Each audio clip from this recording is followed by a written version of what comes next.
जब देवांश दोबारा स्कूल पहुंचा तो उसे वहां एक छोटी लड़की मिली जो उस घायल लड़के की छोटी बहन थी। उस लड़की ने देवांश को बताया कि उस गांव में सिर्फ बच्चे रहते हैं और जो भी 18 साल से बड़ा हो जाता है उसे मार दिया जाता है। इसके बाद वो देवांश को उस जगह ले गई जहां बघीरा ने अंशिका को बांध रखा था। बघीरा और वो बच्चों की टोली पहले से ही उस लड़की के भाई को मार चुके थे और अब वो अंशिका को मारने की तैयारी कर रहे थे। कैसे बेरहम दरिंदे हो तुम लोग, एक बच्चे को जान से मार दिया। तुम्हें शर्म नहीं आती? कोई ईमान धर्म है या नहीं तुम लोगों का? कुछ सिखाया नहीं क्या तुम्हारे माँ बाप ने तुम्हें कभी? ईमान धर्म? तुझे पता है कि हम लोग इस मरे पड़े हुए लड़के से भी छोटे बच्चे हैं।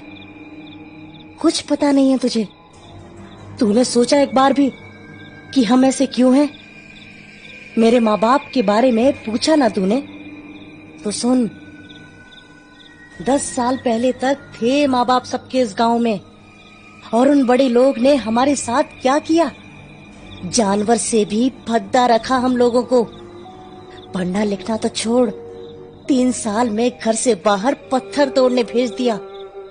सिर्फ मैं नहीं, ये देख रही है ना टोली, इनमें से आधे से ज्यादा बच्चे लोग के साथ यही हुआ है। खुद की जबान इस्तेमाल करने के लिए झापड़, लात और गाली मिलती थी। मेरे माँ बाप ने ये सिखाया मेरे को कि मुंह खोला जवाब देने को तो मार पड़ेगी। इस टोली के एक एक बच्चे लोग का सपना चूर चूर कर दिया ये बड़े लोगों ने। किसी का स्कूल छुड़ाकर घर की सफाई पर लगा दिया, किसी को चाय की दुकान पर बैठा दिया, किसी को जूता पॉलिश करने बैठा दिया। और इतना सब करने के बाद भी बदले में पैसा मिला नहीं, खाना मिला नहीं, मेरी जिंदगी का फैसला लेने का हक मिला नहीं। क्यों? क्योंकि मैं बच्चा हूँ ना, अपने लिए सोच नहीं सकूंगा। टोली में वो एक मोटे को देख रही है, उसके बाप ने तो उसकी बॉडी तक को नहीं छोड़ा। कैसा लगा सुनकर? बोल। तो तू जब पूछ रही है कि हमारे माँ बाप ने क्या सिखाया, बड़े लोग ने क्या सिखाया, तो ये सिखाया उन लोगों ने कि हमारी कोई आवाज या ताकत कुछ नहीं है, हमको बस उनके भरोसे जीना है। मोटू के बाप ने उसके साथ जो किया, उसके बाद मेरा माथा सनक गया और सोच लिया मैंने कि ये नहीं चलेगा, किसी को तो जाना होगा। उस दिन आज से 10 साल पहले बच्चे लोग ने सारे बड़े लोग को एक जगह बुलाया और पूरी जगह में तेल डालकर आग लगा डाला। सबके सब एक साथ खत्म। अब कोई बच्चे लोग को नहीं सताएगा। और उस दिन ही बच्चे लोग ने सोच लिया कि अगर इस शांति वाले माहौल को वैसे का वैसा रखना है तो 18 साल से बड़े लोगों को मारना पड़ेगा, यानी कि सब पर नजर रखना है। और जब भी कोई बच्चा 18 से बड़ा हुआ तो उसे मार डालना है। ऐसे ही हमारा गांव बड़े लोग से बचा रह सकता है। और क्योंकि तू 18 से बड़ी है, तुझे भी जाना होगा, समझी? अरे लगाओ रे इसको फांसी, बहुत बात हो गई, अब हटाओ इसे। मुझे छोड़ दो प्लीज, मेरी बात सुनो प्लीज प्लीज। जितनी बात सुननी थी सुन ली।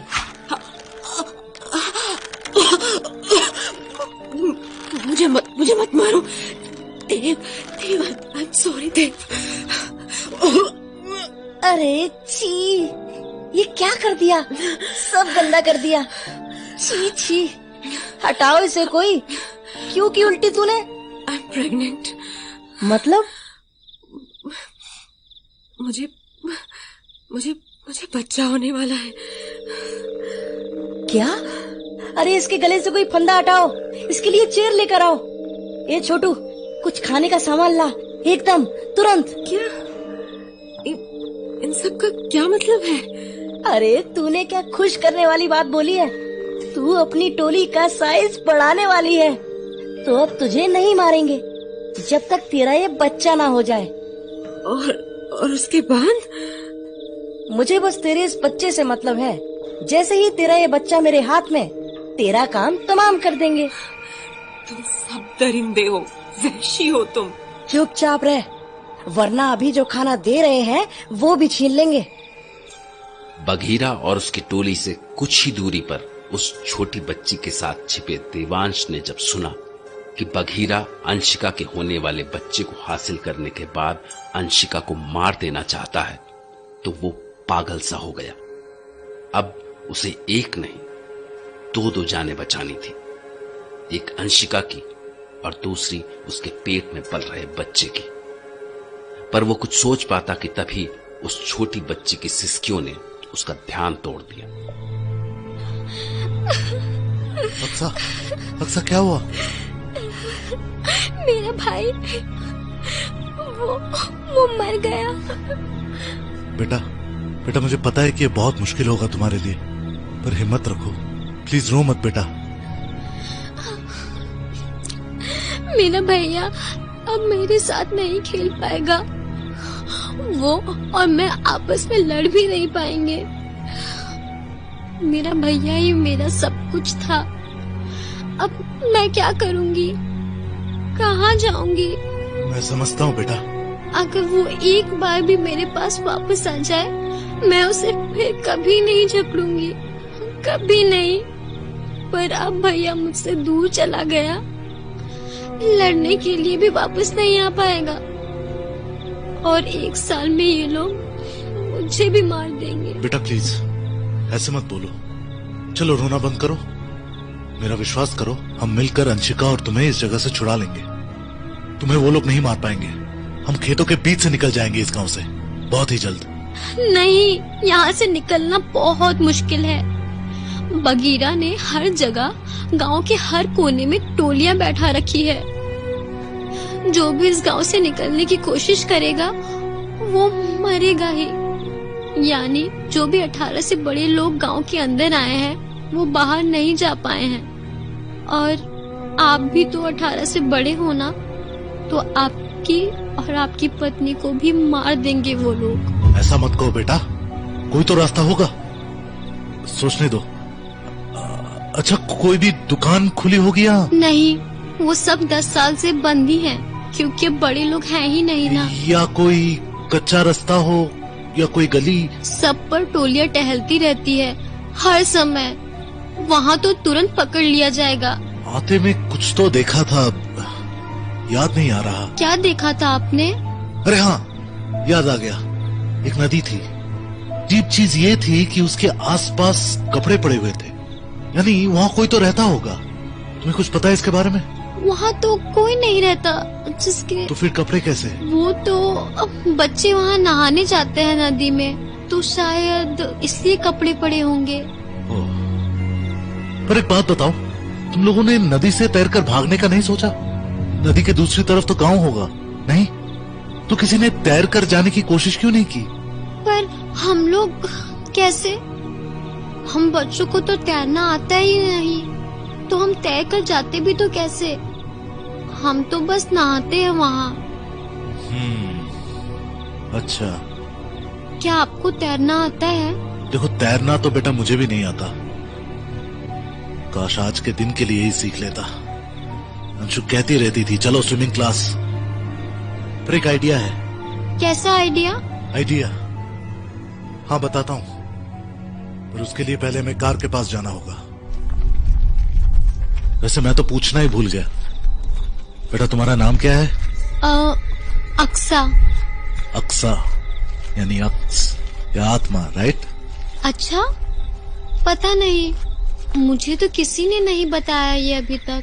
हाँ, अच्छा, माफ करना, मैं भूल गया था कि यहाँ तुम सिर्फ बच्चे रहते हो।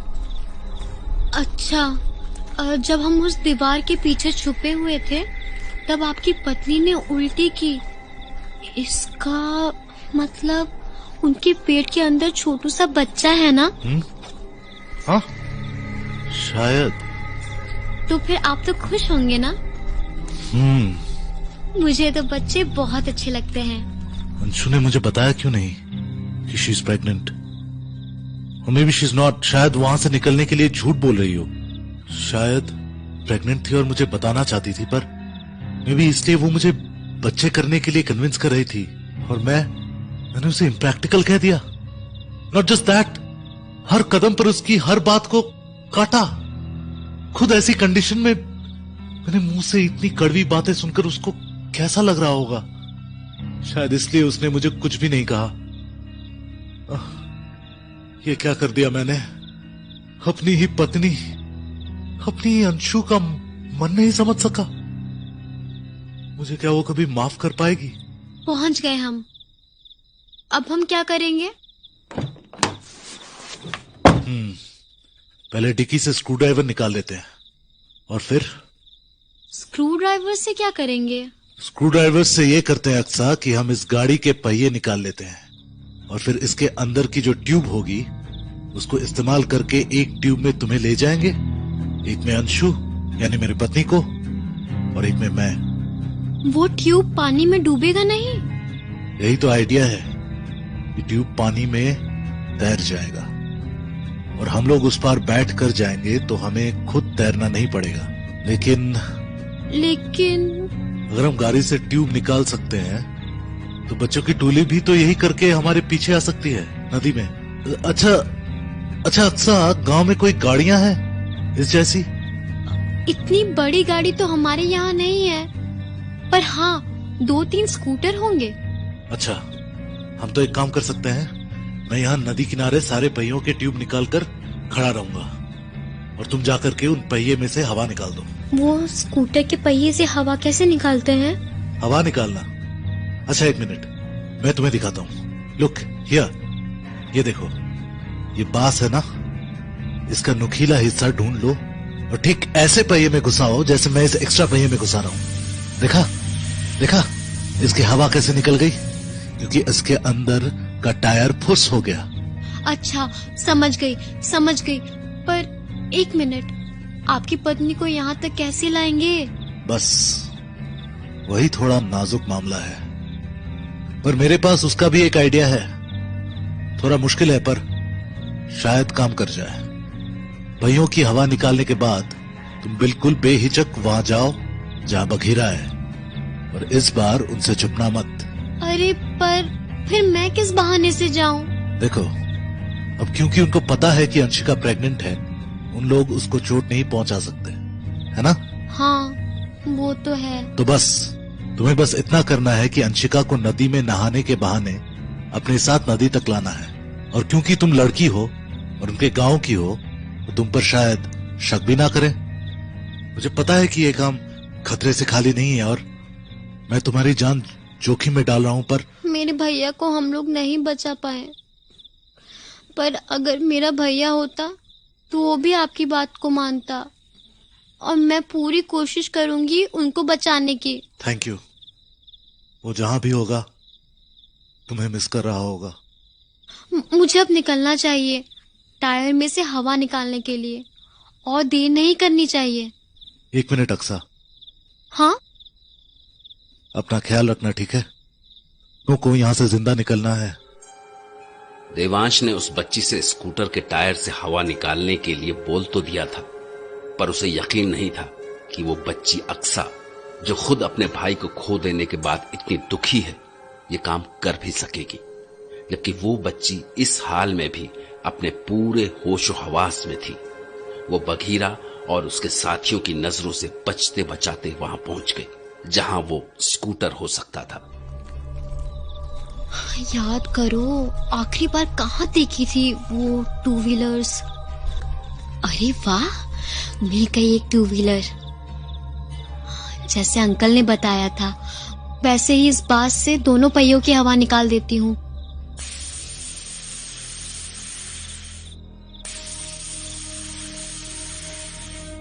लग रहा है काम हो गया।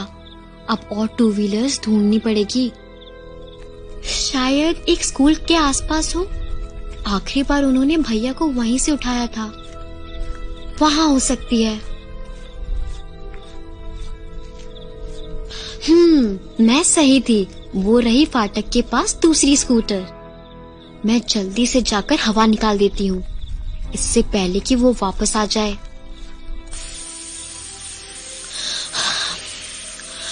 बस एक बचा है और वो मुझे पता है कहाँ है।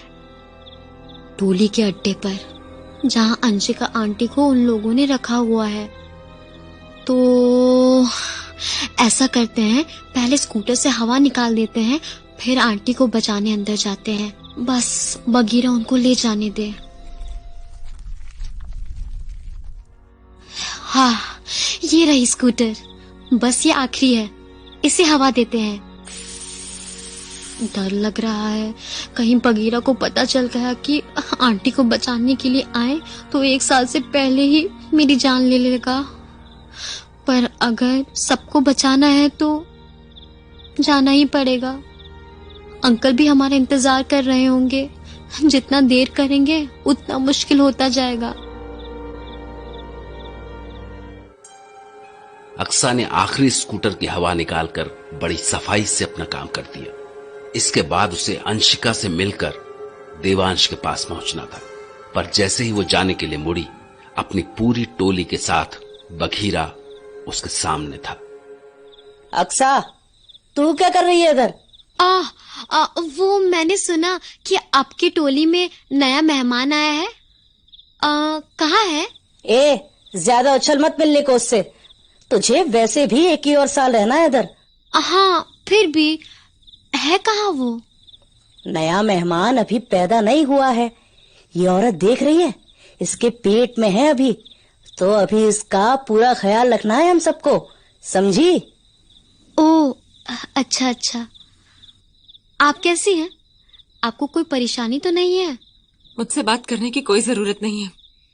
मुझे तुम्हारी वहशी टोली में से किसी से बात करने की कोई इच्छा नहीं है। अकेला छोड़ दो मुझे। अच्छा बगीरा, मुझे लगता है ये इतनी देर से यहाँ बैठी हैं, इनको शायद मुंह हाथ पैर धोना होगा, शायद नहाना होगा, वरना गंदगी से कहीं बच्चे की तबीयत ना खराब हो जाए। बात तो तू ठीक कह रही है। और ये इतना इज्जत से क्या बात कर रही है इससे? हमें बस ये बच्चा चाहिए अपनी टोली के लिए। उसके बाद इसकी कोई जरूरत नहीं है हमें। वो तो है। तो इन्हें इसे फिर मैं नदी तक ले जाऊं? मुझे तुम में से किसी के साथ कहीं नहीं जाना, समझे? तुझसे कोई कुछ पूछ रहा है? क्यों खामखा बड़बड़ा रही है? तुम अपनी ऐसा कर, ले जा इसे। पर सुन, अगर कोई चालाकी की कोशिश की तो तेरे भाई की तरह तेरा भी टिकट काट दूंगा ऊपर का। 1 साल पहले ही। आई बात समझ में? मेरे रहते कोई बच्चा इस गांव से बाहर ना निकला है ना निकलेगा। हाँ, कोई चालाकी नहीं। बस इसको नहाने ले जाकर वापस ले आऊंगी और कुछ नहीं। चलिए मेरे साथ, मेरा मतलब है चलो। ये लड़का जो मरा पड़ा है वो तुम्हारा भाई है? हाँ। वेट, ये उसकी बहन है। मतलब शायद ये इन लोगों के साथ ना हो सकता है इसलिए मुझे अलग से ले जाने की बात कर रही है। मुझे चले जाना चाहिए इसके साथ। तेरे को क्या मतलब? वो इसका भाई है नहीं? चुपचाप जा अक्सा के साथ। हाँ, चलो जल्दी चलते हैं। 1 मिनट, ये जल्दी का क्या मतलब है? नहीं, वो मेरा मतलब था कि टाइम से। मैंने बोला ना, चालाकी नहीं। ऐसा है, मैं भी चल रहा हूँ साथ में, ताकि दोनों कोई चालाकी ना कर सको। अच्छा, ठीक है, चलो। पर तुम्हारे रहते यहाँ नहा कैसे पाएगी?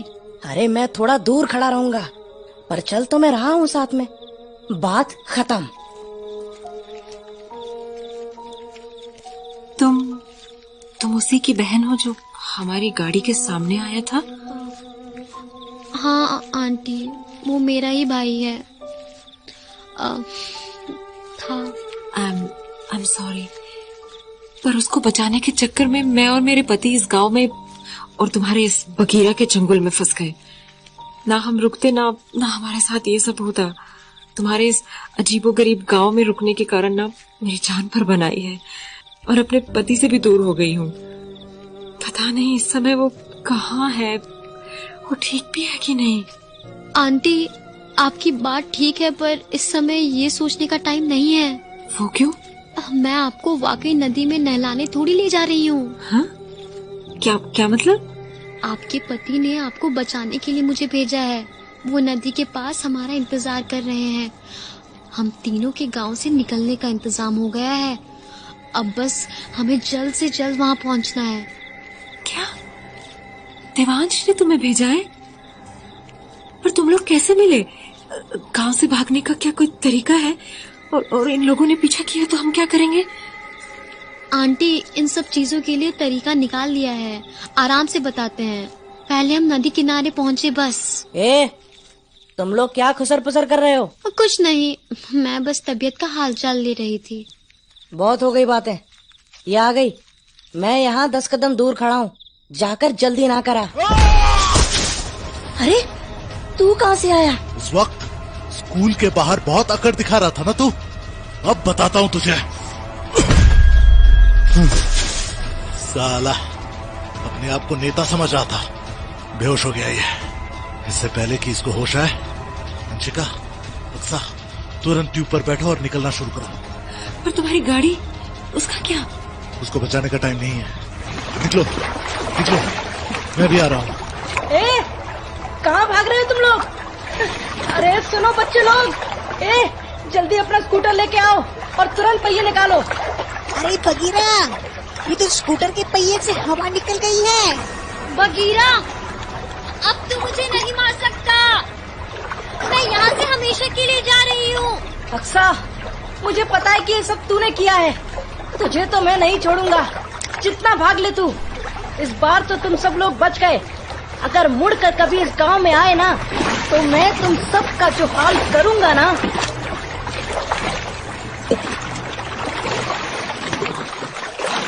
अंशु, इधर आओ। तुम ठीक हो? तुम्हें कोई चोट तो नहीं आई? सच सच बताओ। मैं ठीक हूँ देव। ये चोट कैसे आई तुम्हारे चेहरे पर? किसने किया? लंबी कहानी है। मैं जब स्कूल से बाहर आया तब उन बच्चों की टोली ने मुझ पर हमला कर दिया। किसी तरह जान छुड़ाकर भागा वहां से, ताकि तुम्हें बचा सकूं। ये दिन भी कैसा था। विश्वास नहीं हो रहा अभी भी कि हम वहां से निकल आए हैं। मुझे माफ कर दो अंशु, मैंने तुम्हारी बात नहीं सुनी और हम सबकी जान खतरे में डाल दी। कोई बात नहीं देव, जो होता है अच्छे के लिए होता है। अगर हम यहाँ नहीं आते तो हमें अक्सा नहीं मिलती ना। बेटा, तुम अब हमारे साथ ही रहोगी। अंशिका ठीक कह रही है, तुम अब हमारे साथ ही रहोगी और कोई तुम्हें चोट नहीं पहुंचाएगा। Thanks uncle, thanks aunty. आप लोग नहीं होते तो मैं मारी जाती। अंशिका, एक बात पूछूं? तुमने मुझे पहले क्यों नहीं बताया कि तुम प्रेग्नेंट थी?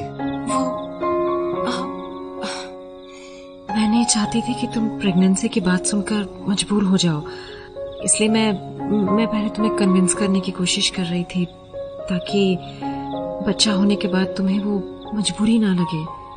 और एक मैं था कि बेवकूफों की तरह लड़े जा रहा था तुमसे। यार, मुझसे गलती हो गई अंशु। बेवकूफ हो ये तो पहले से पता था मुझे, पर अब क्या करें। अब तो बेवकूफ से ही प्यार हुआ है तो क्या कर सकते हैं।